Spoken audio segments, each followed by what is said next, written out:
FAR saviors are versatile, powerful, and expensive. So who should you invest in and how long will they last? Let's rank every armor in the game. There isn't a single archetype that holds as much value as saviors. They can change every game mode. So what's happened in the last year? I mean, mainly we had Embla and Freyr come in and completely negate a lot of the things that FAR saviors want to do. That standard combination of hardy fighter Elamine that made Astra seasons so easy is kind of going by the wayside. What I'm showing here is gameplay of Robin and her with updated skills. She's got counter 4, she's got attack speed, far save, the distant counter seal has been amazing, her speed is absolutely incredible, and of course armored flow.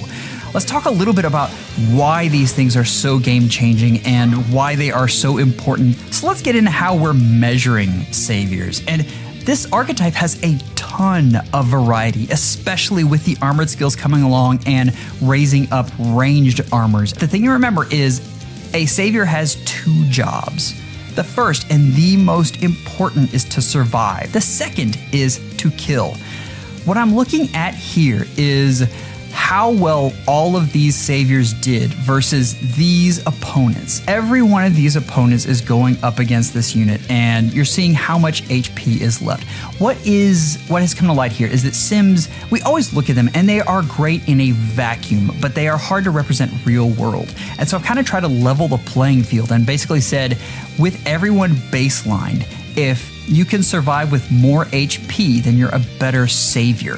This reflects a lot of things. Normally, if you're surviving with a lot of HP, you're killing on retaliation, or you really just let the other unit bounce off of you, both of which are very good things. But keep in mind, survivability has become so much more important because of summoner duels and AR defense. Those are two prime modes that you really need that effect. So we get the HP left over from every one of those hits divided by the total HP the unit would have had in each of the combats at the beginning, and that's our survivability skill. At the very end, I'll show you a full chart of the top 10 and how those planned out. For now, I'll be showing you individual scores for each of the units. Know that the top one was about, I like it, a 67. So understand when you see things like 24, these units aren't going to have 100% because that would mean they didn't take any damage from any unit at all, which would be incredible and way too broken. The next thing we rated these on, though, is unique skills. And do they have special damage reduction in the preference weapon, or vantage, or just crazy rains, or scowl-based preference weapon, or no counter disrupt? That weighs heavily. And the last is hard counters. And I'm going to bring up Winter Marth here, and understand if you've got a unit with Vantage, that means that if another unit has a hardy bearing seal, then that's kind of done for them, or at least they have to be able to jump through a much bigger gauntlet. So units like that are going to be dropped a little bit lower as well. As far as the kits that I gave each savior, and you'll be seeing these along the way, but just in general, I gave maxed out Dragon Flowers, I gave a +1 merge, I gave Omni +6 to everyone in visible buff, because honestly, visible buffs are just fairly easy to get. I summoner supported everyone because, again, this is about normalization. And then we have an optimized kit for this set of opponents. Whew, that's a lot. I really want to get into the effects here. Now, I'm not going to go over this in the same detail that I did with the Omni Tank list. I wanted to kind of let you in on the way I'm thinking about these. We talked about it, but survivability is the thing. It is the most important piece, and you can really see that played out in the fact that true damage doesn't hit until tier 2. That is, in reality, where I have that. I think it is so much more important to have all of these other skills. And that's not to say tier 2 skills are bad. I mean, having resistance to effective damage is a huge thing. But I'm saying that these others are better. And in particular, these tier 0 things are building blocks to your savior. If you have flat damage reduction, you've seen it. These units are amazing, and you can work with them and make them great. If you have high speed, and I mean very high speed, you are helped by avoiding doubles and avoiding doubles mean you survive, and avoiding doubles also means that a lot of times you are able to kill back if you can double them in return. Damage reduction and damage reduction stacking, you cannot have enough layers of this on your savior. You need all of them. And then reigns, and I need you guys to understand how powerful these are, and that'll be really driven home when we start to see the rankings. But understand, reigns alone can take a unit into high tiers. They are absolutely amazing. I mean, these are the things that destroyed lethality, if you can believe that. I'll demonstrate how good these are, but they are the strongest thing you can have on your Far Savior right now. Let's just jump right into this though. We've been yapping enough, and I want to talk about the tier list in general. Tier 5 is kind of a glut, and this is where I have the peak of the rearmed units as well. Understand that when you're talking about saviors, it is much harder to stack effects as compared to Omni tanks, where I'm going to go on a limb and say you can make anyone an Omni tank right now because of the level of support you can give them. It's really fun, and I want to demonstrate that later, but that's a video for a different day. Looking at these units, also understand that merges mean a lot for saviors. They really do. And so if you have, for instance, a Winter Black Knight that I've heard you guys, I know how much you love him. If you have him at +10, he's going to perform a lot better than at +1. But at +1, he's not great, and I wanted to give everyone a level playing field by giving them the same amount of merges. The exception there is Grail units that can be up to +10. Let's get into Tier 4 and the workmen of the list. Now we talked about needing help, and some of these Tier 4 armors just need merges, like they're that close. You're looking at Picnic Felicia. She has really respectable speed, and keep in mind with high enough res, she gets some wicked reigns. Now, speed units have so far to go, so just understand that you also need some speed stacking to help her out, and Valentine Lucina is in the same boat, but with less speed. The thing is, that assist is so good that she warrants building around in a lot of cases. She truly is an amazing unit just because of that in Summoner Duels, and if you want to give her Miracle there, I think she can be very respectable. I don't think you're going to want to use her in any other mode, but again, special units deserve higher rankings. Arden, you all know I love Arden. He was on the edge of this tier, and I almost thought about cheating, and I just couldn't bring myself to do it. But high HP is just always good, but nukes are getting so insane that you need layers of damage reduction, and you know what he doesn't have? Now, Winter Ephraim's Brave effect is sneaky good. Legendary Edelgard did way better than I thought she would, and if you have enough support, you can make these units work. Ascendant Fjorm, I feel like I've become an Ascendant Fjorm apologist. I understand she needs a lot of work, but Null Counter Disrupt is amazing on an armor. It takes work, but the rewards are big. Let's look at some Arden gameplay. Any excuse to show Arden is a good one, right? Now, real quick, before we start off, understand that the unit ideal build is on the left before the gameplay starts, and the actual build in the gameplay is up in the box, along with the other units and all that. But look at that 91 HP. This unit is absolutely insane. And what I'm going to show you here is just a barrage of hits that this unit takes. I mean, I counted up, it's a total of 5 from very nuky units. What do you say to that? This unit does a good job surviving and is workmanlike. Again, the problem is nukes. They get stronger every time. And you'll also see like 6 effects is rather low compared to some of the units we'll be seeing. But a lot of that is because what we're seeing is arcane weapons on this unit. So he's the only unit with an arcane weapon to reach this high simply because HP is really good. And you can see that save score of 23, which is not amazing. 23% is lacking a bit. So here's your tier 4. are we ready to move on and talk about tier 3? Because we've got some fun stuff coming. So looking at this, these all have unique traits that I like, and they do survive things, but I've got to ask, Hardin is here? I mean, is this a mistake? Honestly, DC weapons have seen a huge resurgence because the skills have gotten so good. Freeing up an A skill is just huge now. Some of these skills give 2 and 3 effects in exchange for DC in the weapon, which, I mean, if you replace that as maybe 2 effects trade-off. Hardin is really malleable because of that, and you gotta love that. Summer Edelgard, brave unit good. She is fantastic at getting retaliatory kills. If you can't take her down, she just absolutely punishes you, and she has a player phase, which is especially good in the Guidance 4 meta. Fallen Rhea, this unit sends me on a roller coaster. Counter Roar 4 is her best skill, which just absolutely blows my mind over True Dragon Wall. But then you add in Armored Flow, and the Scowls are good, and I feel like this unit is an orb pit at this moment. She's still very good though. Spring Athune got a good refine.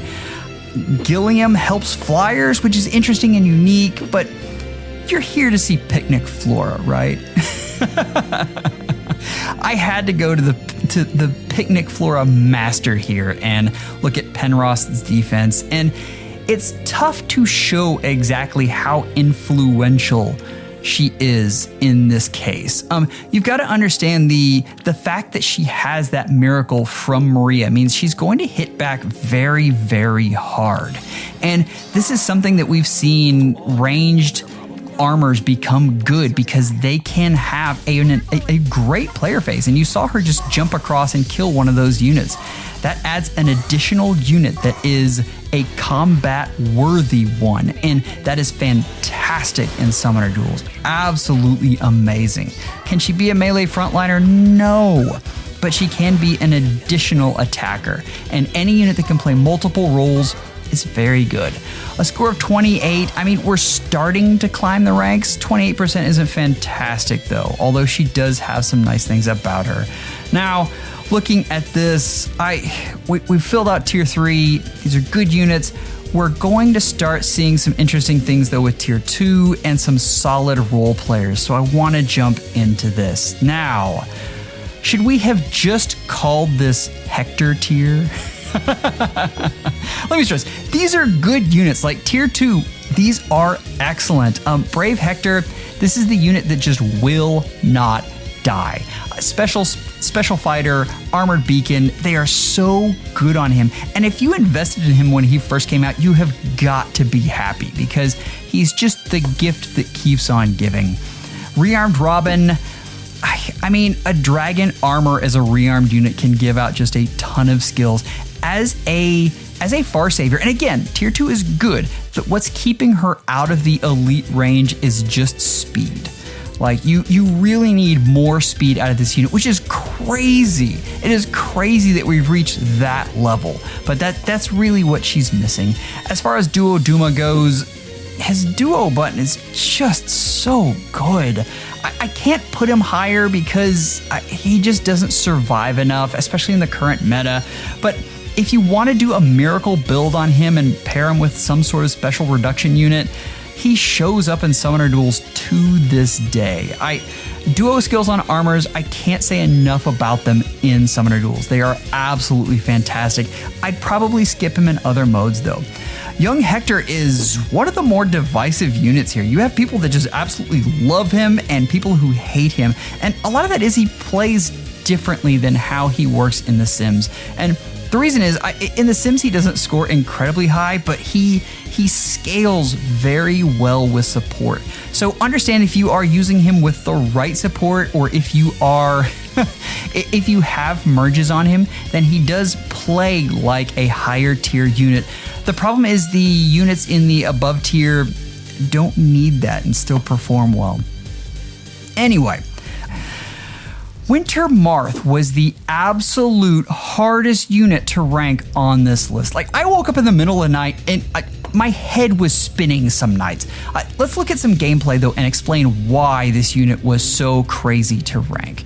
Now, I have a clear of my own. Actually, I have many clears of my own. I have played with this unit so much, but I wanted to show Mask's clear because he's the one that I originally saw this team composition from, and I have used it so much since. I just needed to pay him that credit. Now, the thing is, you are able to stack so much speed with the attack speed Unity and Robin and with Maria. This unit then becomes just an absolute monster that has hard counters. But man, when he works, you just see tings all over the place, and you can use him in multiple modes. He is very good in Aether-Raid's defense. I have seen him less in Aether-Raid's offense, but in Summoner Duels, that is where he really shines. And what can I say? This unit is fantastic, and you're seeing him here just absorb multiple hits and really not absorb hits because everyone is so scared of going up against him. But the fact that he holds the line, sometimes in Summoner Duels when a savior is really good, it makes for a really boring replay. But I mean, what do you say? This unit is phenomenal, and if you have him, you are enjoying him right now. We'll have to see what happens when we get the inevitable Unity debuff that is going to happen. But again, having a ranged savior means you have an extra nuke, and that is phenomenal in Summoner Duels, in Aether-Raid's defense, even in Aether-Raid's offense. That is really good. What can I say? Add in Maria's miracle effect, and this unit does a lot of work. So, filling out tier 2, and things are kind of starting to take shape, right? The thing is, we need to get to the heavy hitters, right? We're at tier 1, and this looked different just before CYL. Counter Roar 4 is phenomenal, and I think it is Dragon Wall 4. Like, that is how good I think it is. I understand that it doesn't have the AoE reduction in it, but this skill is excellent, and do not sleep on it. It is very good. All of these units in here have something special about them. They perform well, and they are just absolute masters of their craft. Now, for Mortis, the Demon King just continues to be amazing. He can't get Mythic Blessings, which will always be a little bit of a stop to him, and I worry about his shelf life because of that, but he just checks so many boxes in the damage reduction and rain category. He has a ton of them. And then Armored Beacon came out, and that was really good because that was additional damage reduction and the fact that he was ready on turn 1 for his main role, which is an ARD. Then Counter Roar came out, and things got even crazier. This unit just keeps getting additional things that make him great, and that is a lot of fun. We haven't even talked about the fact that he removes actions. Like, this is the anti-dancer. There could be an argument that I need to have him higher just because of that, but most of the time I see either you are able to kill him or you're not. That's kind of the dilemma you get into. Kanagus, I was worried about Kanagus because he was really starting to drop off, and I know how much you guys absolutely love this unit, but I am still waiting for the tier 4 beast skill that keeps him transformed. In the meantime, Counter Roar 4 is phenomenal on him. Now, the thing you may want to look at there, though, is the ability to turn off DC is actually a good thing in Aether-Raid's offense. I have seen folks use this so much where pot retrieval time comes, and so they just make sure to stick him next to an actual human unit. He converts back and just absorbs damage like a champion. It's amazing. In SD, he has the added AoE damage reduction, which comes in clutch a lot of the time, and is, I'm gonna call it icing on the cake, but I mean, that's really good to be calling it icing. Nagi got an excellent refine. It was just what she needed. She's still a bit weak to piercing, and I'd like to have more reins on her, but we're talking about a tier 1 unit. I'm basically saying the difference between getting her in a tier 0 are are those things. Scowl and Counter Roar, again, are amazing on her and really put her over the top. Triangle Advantage versus Colorless unit is honestly not as good as it used to be, but this is still an excellent unit. Shell is the testing ground for Heavy Rains. This unit is basically if Brave Hector and Young Hector were combined into a unit. If she got something that could ignore armor effectiveness, she would be tier 0 easy. Like, she's that close. And keep in mind, a lot of people have been theory crafting a Fallen Shield seal for quite some time. Now we need to talk further about Anonkos and Rudolph. There's something special, and I have gameplay just for them. All right, we have Anonkos here, and I question whether I would have put this unit in tier 0 if all we had was attack speed scowl, or speed defense scowl, or any kind of speed scowl. I don't know when that's coming out though, but he just uses Savvy Fighter Force so well, has really a ton of speed, and Armored Beacon is fantastic on him. The thing about having speedy units is they do, just like we were talking about with the ranged units, they act like another player phase unit on your team. It makes them less one-dimensional. Also, I want to point out how many effects this unit has going on. Like, this is a crazy list, and especially if you go back and look at Arden and realize that Arden had 6 of those, and this unit has 12. Twice as many effects, and that's what it takes to get into tier 1. Not tier 0, mind you, tier 1. Anyway, you're seeing this unit absorb damage and get kills and do all sorts of things. I really enjoy this unit. I think this is a great one, and those who use them think so too. The problem is speed, and speed is the most volatile stat in all of FE. So beware that at any moment the speediest unit could change by +10, and suddenly Anonkos isn't as good as he used to be. It's a little different with Valentine's Rudolph, and the thing I love about this unit is the fact that, I mean, he just got a ridiculous refine. Like, this is an example of a Holoforms unit that people gambled on and really just paid off in big ways. The thing about this unit is the reigns, and you're seeing how many reigns are critical to units in high places in this tier list, but he's got them by the score. They are so heavily baked into his kit, and really the main thing that surrounds him. But look at all these other things this unit has. I mean, this is absolutely amazing. This is Summoner Duels you're looking at, so this is really all the unit has. But I am a huge fan, and folks who use this unit are really enjoying him and enjoying getting to gloat that they knew this was coming. I can't say enough good things about this. A score of 60 is very, very good. Remember, the top score is like at that 67 range, so keep that in mind. By now, you have to know who's coming next, but I guarantee there'll be at least one surprise here. But here's your chance to hit the like button. I appreciate it a ton if you're enjoying the content. Let's dive into the meta players. So, Valentine's Takumi in tier 0. I didn't believe it either. I could not believe how well this unit does.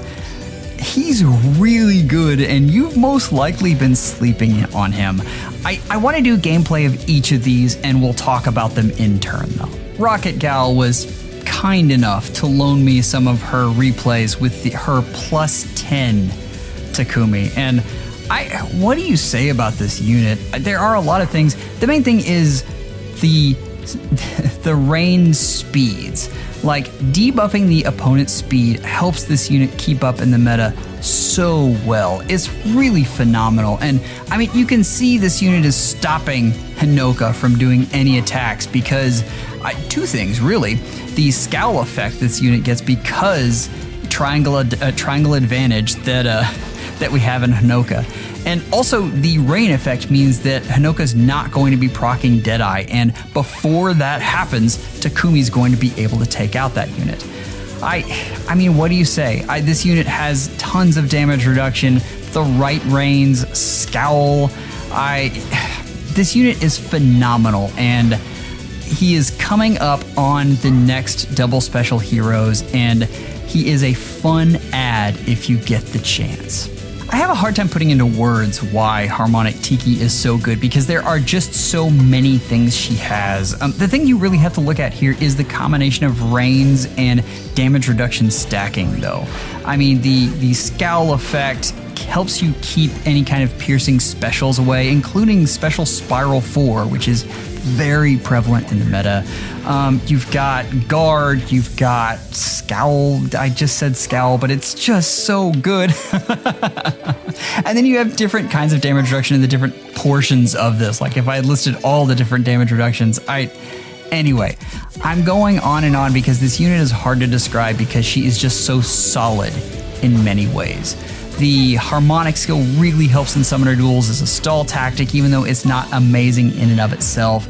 On Aether Raid's defense, I think she is the go-to unit. We have yet to see if Brave Corn is really going to take over that mantle. I have a feeling that Brave Corn is going to do just fine, but still, it is worth noting there that right now, Harmonic Tiki is the go-to air defense unit. I think Corrin has a lot more upside. I think Harmonic Tiki has a lot more possible staying power because she doesn't rely on speed. This is a phenomenal unit and you can't go wrong in investing in her. 65 again is very, very high. This unit is excellent. No one thought we were going to get out of here without talking about Brave Corrin, and you've got her at 68. And that's phenomenal. This is a very, very, well, it's the highest survivability score. There are just so many things going on. Understand that she checks every one of the tier 0 effect boxes. You've got flat damage reduction, you've got regular damage reduction, you've got great speed, and you've got reins. Throw those all together and, I mean, what do you say? Like, she's got those in spades. It is interesting to me that she doesn't have a huge range of effects. Like you look at something like Bridal Harmonic Tiki, and she just has like a laundry list of things. This unit has like the top ones and then doubles down on them. But we talked about the null follow-up thing. You cannot sleep on that. Like null follow-up is phenomenal and really helps you fully replace Hardy Fighter. The one thing that this unit doesn't have that I would have loved to see is Scowl. I think that would have made me feel better about her longevity. But as is, I think even if she doesn't outspeed the unit, she has lots of damage reduction and she has extra stats coming out of there just from trainee bonuses. What do you say? I mean, this is an absolutely fantastic unit that layers on so many things along with Divine Feign, which the Divine Feign skills are fantastic. This one is stone, and I cannot wait to see how more of these interact, but that gives her a supportive slant as well. So what we're seeing here is a move to use saviors as omni tanks, and I've been seeing that a lot. A lot of folks use Young Hector that way. Brave Corrin is the quintessential archetype for that. Like that is her place. The game there is, and you saw it in this replay, but setting her right out front and then her protecting everyone behind her because she has a save skill, not her sitting at the back. It's interesting, and I really like the way it plays. It's a lot of fun. If I've got one knock on her, it's that she doesn't always secure kills, which I know I said was secondary, but like we're at the tip top here. This is the absolute best, and I think the thing she is lacking most, even more than the scowl skill, is some sort of way to secure kills against these just crazy units like Shamir. Any of these units that come in with damage reduction A skills. These nukes are just absolutely insane right now. So yeah, if she had some kind of piercing, it would really put her over the top, but I mean, how do you complain about this unit? This unit is phenomenal, and I think is the one you go for if you're building a savior right now. Even though I'm worried about her speed, I think this is it. Her upside is just too huge. So here's everyone, and here's your chance to tell me what I got wrong and comment below. I guarantee you there's something I missed. There just always is. I will say, like, the biggest surprise to me, I mean, it has to be Valentine's Takumi. You can't. On the low end, my surprise is probably Gilliam, and I feel like he had a lot of the pieces. I was waiting for him to really take off, and he just didn't. I mean, he has the right color, he has reins, he has that cool thing where he gives flyers Iote's shield, but he just didn't sim well and ended up in tier 3, and I think that's probably where he belongs there. As far as units to invest in, we talked about Bravecorn. Bravecorn is phenomenal. I think she is the unit to get right now. The whole Divine Vein Stone thing is just amazing. I use this unit, you will love her, I guarantee it. The other thing I want to talk about though is, and we'll go over this more in just a second, but be on the lookout for saviors that have refines coming up. If you are someone that spends on Forma packs, I think that's a good investment, and we're going to segue into our survivability rating here. Now, these are the top 10 of, this is just the survivability numbers, so understand things went into this. Like I dropped Winter Marth down because of him having hard counters, but I mean, you can see like he's 5th on this list. Like he's absolutely phenomenal. Hard counters are something that you have to take into account. The thing you really will notice here is like, you look at the meta tier, and all of those are recent versions. Those are all units that came out recently, and that you're never going to get meta shaping tiers out of Refine. It's just not really the way they do things. It comes along every once in a while, mainly in like the CYL refines, but for the most part, that's not going to happen. But look at these next, like the next 5 units after that are all version 3.4 to 4.2, and that's because of the phenomenal job that IS has been doing with refines on armors. They've really been doing well. If you're a spender and you have extra formulas, I would seriously consider getting some of these as lottery tickets. A lot of them pay off, and a lot of that is due to new skills, but a lot of that is also due to refines. So you're seeing this whole picture. Let me know how you like this new rating system. I would absolutely love to hear feedback on it. I really enjoyed making it, but there is always room for improvement. If you stuck around this far, you are absolutely amazing though. If you're looking for something a little more lighthearted after that, you should definitely go check out my top 5 worst video. I had a lot of fun making it, and it has some really fun stuff in there. If you like the content, if you'd like to support it more, I always appreciate super chats, and you can also become a member, and members, you are absolutely amazing. Thank you for all you do. I really appreciate it. All right, Summoners, take care and schedule an appointment with your FEHologist real soon.